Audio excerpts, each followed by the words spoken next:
Doctor ortho Ayurvedic oil and capsule, अब दर्द भी घुटने टेकेगा। लखनऊ में टाटा सन्स ने लॉन्च किया 10 लाखवां वाहन, सीएम योगी हुए शरीक। 10 लाखवें वाहन को सीएम योगी कहा, महिला आरक्षण में पिछड़ों का अलग कोटा जरूरी, सही नीति से ही। मायावती ने की प्रेस वार्ता, केंद्र पर उठाया सवाल, कहा महिला आरक्षण में पिछड़ों का अलग कोटा जरूरी, सही नीति से ही मिलेगा महिला आरक्षण का लाभ। नोएडा डीएम का सख्त संदेश, कहा श्रमिकों को अधिकार नहीं मिला तो एजेंसियां होंगी ब्लैकलिस्ट, श्रमिकों के प्रदर्शन को लेकर प्रशासन सख्त।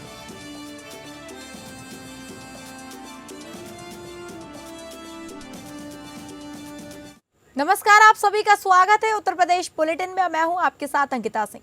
बुलेटिन की शुरुआत करेंगे जहां मुख्यमंत्री योगी आदित्यनाथ ने टाटा सन्स के 10 लाखवें वाहन को हरी झंडी दिखाकर रवाना किया। इस मौके पर उन्होंने कहा कि टाटा देश के विश्वास का प्रतीक है। मुख्यमंत्री योगी ने कहा कि अपने 34 वर्ष की शानदार यात्रा के दौरान टाटा मोटर्स के लखनऊ प्लांट से 10 लाखवें वाहन को लॉन्च किया गया। 10 लाखवें वाहन की लॉन्चिंग केवल एक प्लांट के उत्पादन की ही उपलब्धि नहीं है, बल्कि सप्लाई के लिए यूपी के ग्लोबल हब बनने का सूचक है। यह उड़ान रुकने के लिए नहीं, बल्कि आसमान की ऊंचाइयों तक पहुंचने के लिए है। मुख्यमंत्री योगी बुधवार को टाटा सन्स के 10 लाखवें वाहन को लॉन्च करने के बाद कार्यक्रम को संबोधित कर रहे थे। सीएम ने कहा कि उत्तर प्रदेश में 25 करोड़ की आबादी और 56% वर्कफोर्स है। इसका प्रभाव कागजों से बाहर आकर जमीन पर भी दिखने को मिल रहा है। टाटा मोटर्स में बनने वाली बसों में हमने बचपन से यात्राएं की हैं। लोगों ने टाटा का मतलब ट्रस्ट के साथ जोड़ा है। सुई से लेकर हवाई जहाज तक हर क्षेत्र में टाटा समूह भारत को सशक्त बनने के अभियान में लगातार आगे बढ़ा रहा है। टाटा का निवेश केवल उत्तर प्रदेश तक सीमित नहीं है, बल्कि उत्तर प्रदेश को एक नई ऊंचाई तक पहुंचाने का समझौता है। आज हम सबके लिए अत्यंत गौरव और प्रसन्नता का क्षण है कि अपने 34 वर्ष की शानदार यात्रा के दौरान टाटा मोटर्स ने लखनऊ के प्लांट से आज 10 लाखवीं बस को लॉन्च किया है। मैं इस अवसर पर टाटा समूह को हृदय से बधाई देता हूं। यहां पर कार्यरत जितने भी कार्मिक हैं, जिनके परिश्रम से, जिनके पुरुषार्थ से ये 10 लाखवीं बस का मैन्युफैक्चरिंग का कार्य पूर्ण होकर के अब यह भी पब्लिक ट्रांसपोर्ट के एक बेहतरीन साधन के रूप में आम जन को अपनी सुविधा उपलब्ध करा पाएगी। इसके लिए इन सभी कार्मिकों का हृदय से अभिनंदन करता हूं।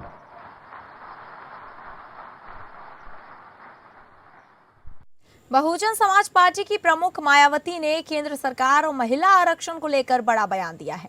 मायावती ने कहा कि केंद्र सरकार द्वारा संसद का 3 दिन का विशेष सत्र बुलाया गया है, जिसमें महिला सशक्तिकरण पर चर्चा हो रही है, लेकिन इस दिशा में अब तक ठोस अमल की कमी रही है। उन्होंने सवाल उठाया है कि क्या सरकार के पास सही नीयत और मजबूत इच्छा शक्ति है। इन्होंने आरोप लगाया कि एससी, एसटी और ओबीसी वर्गों के हितों की लगातार अनदेखी की जा रही है। मायावती ने दोहराया कि महिला आरक्षण के तहत सवर्ण महिलाओं के साथ साथ शोषित और पिछड़े वर्ग की महिलाओं के लिए अलग से कोटा तय किया जाना बेहद जरूरी है।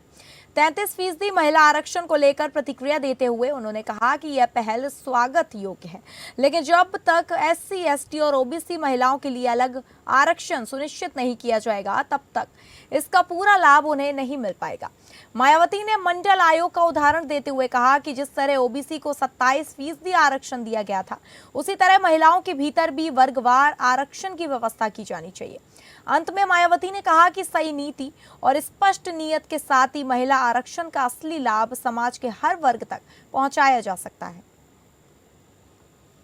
आगे बढ़ाने की कार्रवाई का हमारी पार्टी स्वागत करती है। हालांकि बहुत डिले है, फिर भी हमारी पार्टी इसका, चाहे वो डिले भी हो गया, फिर भी इसका वेलकम करती है, स्वागत करती है। वास्तव में महिला आरक्षण की असली हकदार शोषित व उपेक्षित वर्गों में भी खासकर सामाजिक, राजनीतिक एवं आर्थिक रूप से लगातार पछाड़े जा रहे SC, ST व OBC समाज की महिलाओं को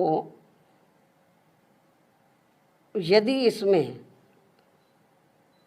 अलग से आरक्षण की व्यवस्था की जाती है तो ये उचित होने के साथ साथ जो नहीं की गई है तो ये उचित होने के साथ साथ BSP के अनवरत संघर्षों के बाद OBC समाज को मंडल आयोग की सिफारिशों के अनुसार 27% आरक्षण के लागू होने की तरह ऐतिहासिक भी जरूर हो। पीलीभीत में आगामी जनगणना 2027 की तैयारियों का विधिवत शुभारंभ कर दिया गया है। इस अवसर पर जिलाधिकारी ज्ञानेंद्र सिंह ने सदर तहसील में आयोजित कार्यक्रम का उद्घाटन किया। कार्यक्रम के दौरान उन्होंने जनगणना की महत्ता पर प्रकाश डालते हुए संबंधित अधिकारियों और कर्मचारियों को आवश्यक दिशा निर्देश दिए। जिलाधिकारी ने स्पष्ट किया कि जनगणना को लेकर प्रशासन पूरी तरह सतर्क और सक्रिय है। इसके तहत घर घर जाकर सटीक और विश्वसनीय आंकड़े जुटाए जाएंगे ताकि किसी भी प्रकार की त्रुटि की संभावना न रहे। उन्होंने नागरिकों से भी अपील की है कि वे सही और पूर्ण जानकारी देकर इस महत्वपूर्ण कार्य में सहयोग करें।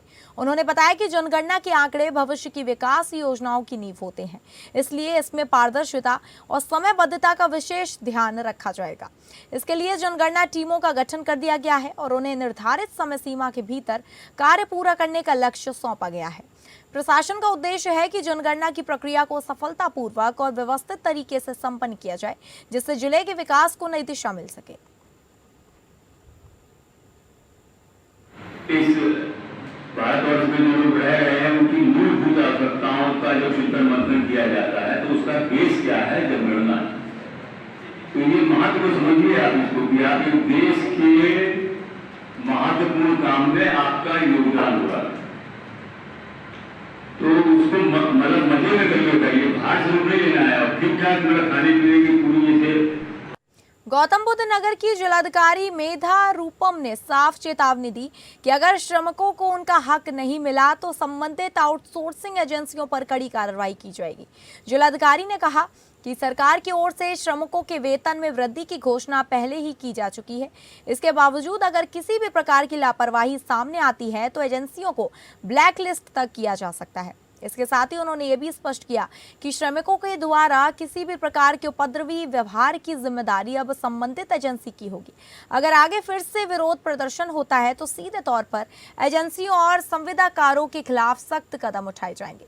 यह निर्देश जिलाधिकारी कार्यालय में आयोजित बैठक के बाद जारी किए गए, जिसमें विभिन्न औद्योगिक इकाइयों के आउटसोर्सिंग एजेंसियां और संविदाकार मौजूद रहे। फिलहाल प्रशासन की सख्ती के बाद श्रमिकों मुद्दों पर जल्द समाधान की उम्मीद जताई जा रही है।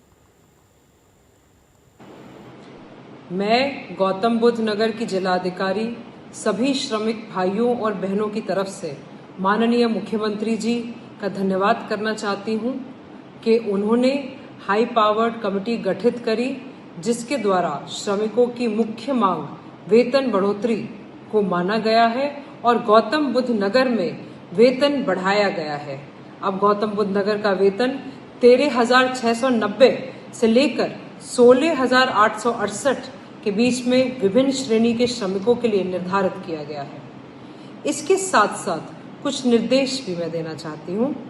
जो हमारे औद्योगिक क्षेत्र में औद्योगिक इकाइयां और श्रमिकों के बीच में कई जगह कड़ी है संविदाकारों की।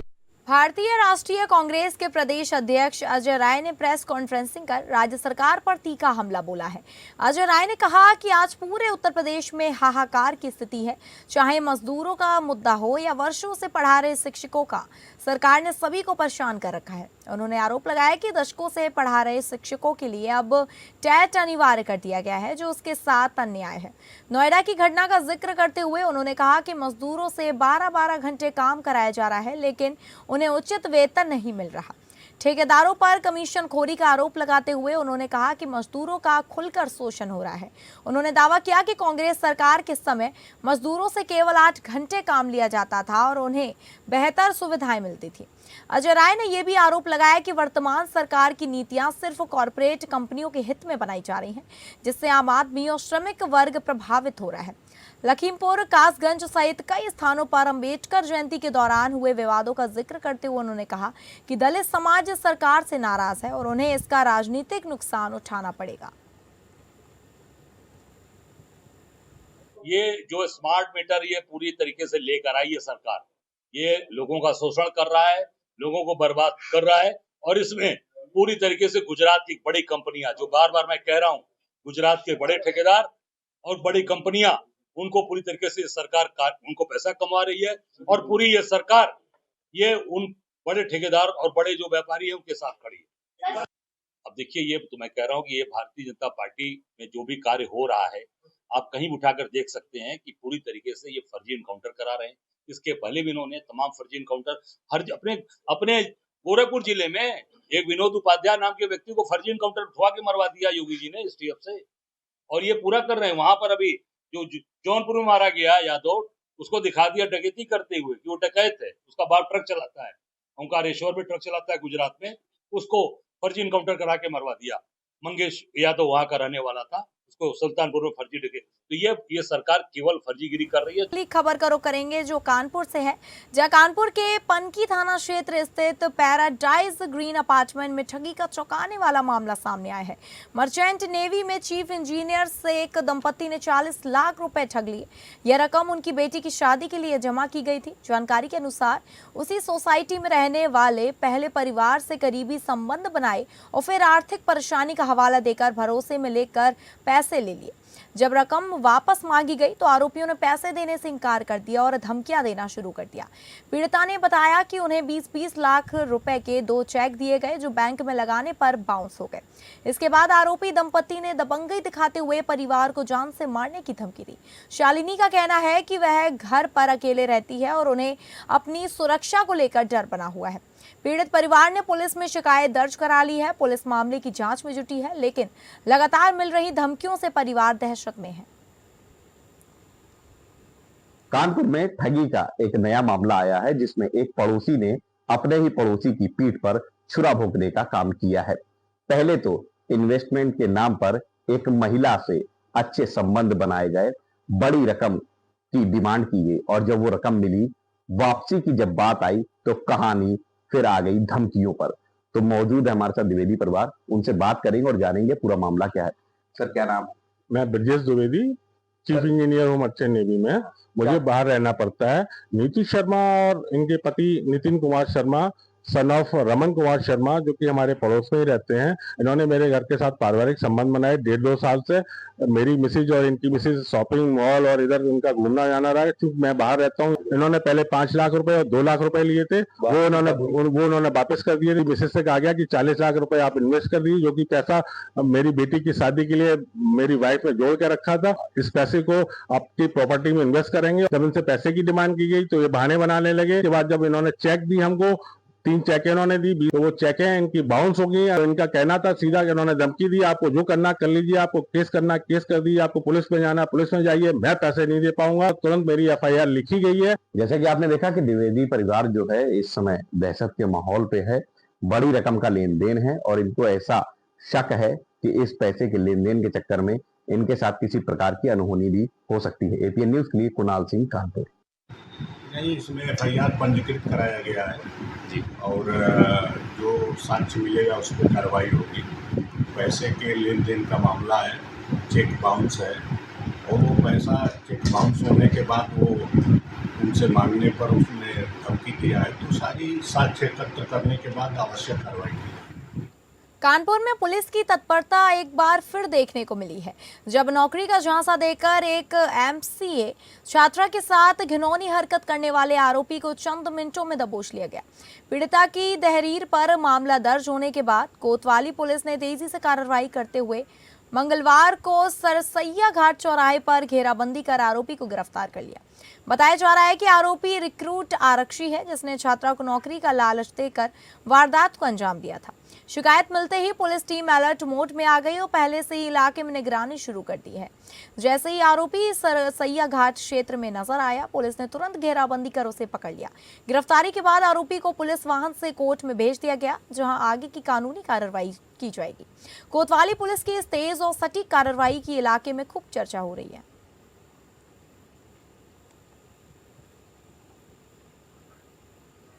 उत्तर प्रदेश के मुरादाबाद के सिविल लाइन थाना क्षेत्र में पैतृक संपत्ति को लेकर दो भाइयों के बीच विवाद खूनी संघर्ष में बदल गया। खेत में हुई हिंसक मारपीट के दौरान सुरेश नामक युवक की पीट कर हत्या कर दी गई, जिससे इलाके में सनसनी फैल गई। हमले में मृतक की पत्नी और सास भी गंभीर रूप से घायल हो गई हैं, जिन्हें इलाज के लिए अस्पताल में भर्ती कराया गया है। बताया जा रहा है कि दोनों पक्षों के बीच लंबे समय से जमीन को लेकर विवाद चल रहा था, जो आखिरकार हिंसा में तब्दील हो गया। घटना के बाद आरोपी पक्ष मौके से फरार हो गया, जिसकी तलाश में पुलिस जुट गई है। पुलिस ने मामला दर्ज कर लिया है और आरोपियों की गिरफ्तारी के लिए दबिश की जा रही है। इस वारदात के बाद क्षेत्र में तनाव का माहौल बना हुआ है और सुरक्षा बढ़ा दी गई है।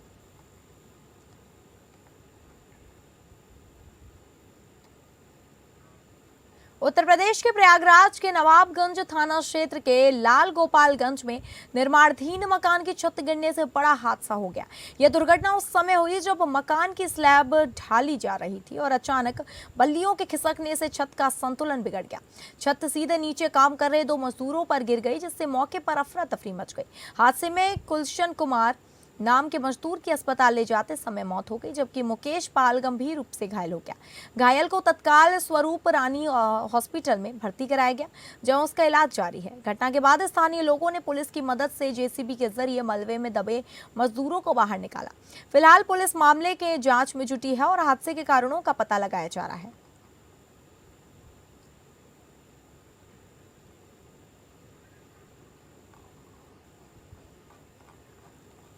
तो आपको बता दें कि प्रयागराज के नवाबगंज थाना क्षेत्र के लाल गोपालगंज में निर्माणाधीन मकान की छत गिरने से बड़ा हादसा हो गया। यह दुर्घटना उस समय हुई जब मकान की स्लैब ढाली जा रही थी और अचानक बल्लियों के खिसकने से छत का संतुलन बिगड़ गया। छत सीधे नीचे काम कर रहे दो मजदूरों पर गिर गई, जिससे मौके पर अफरा तफरी मच गई। हादसे में गुलशन पाल नाम के मजदूर की अस्पताल ले जाते समय मौत हो गई, जबकि मुकेश पाल गंभीर रूप से घायल हो गया। घायल को तत्काल स्वरूप रानी हॉस्पिटल में भर्ती कराया गया है, जहां उसका इलाज जारी है। घटना के बाद स्थानीय लोगों ने पुलिस की मदद से जेसीबी के जरिए मलबे में दबे मजदूरों को बाहर निकाला। फिलहाल पुलिस मामले की जांच में जुटी हुई है और हादसे के कारणों का पता लगाया जा रहा है।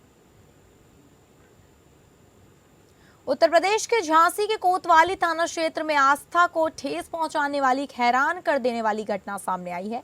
जोगियाना मोहल्ले स्थित बाके बिहारी मंदिर में देर रात एक शातिर चोर घुसा और चोरी से पहले भगवान के सामने सिर झुकाकर प्रणाम किया।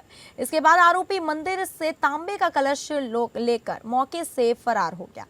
यह पूरी वारदात मंदिर में लगे सीसीटीवी कैमरे में कैद हो गई, जिसका वीडियो अब सोशल मीडिया पर तेजी से वायरल हो रहा है। फुटेज में साफ देखा जा रहा है कि चोर बेखौफ होकर मंदिर में प्रवेश करता है और आराम से चोरी को अंजाम देता है। घटना के बाद इलाके में आक्रोश का माहौल है, लोगों में नाराजगी देखी जा रही है। सूचना मिलते ही पुलिस मौके पर पहुंची और सीसीटीवी के आधार पर आरोपी की तलाश शुरू कर दी गई है।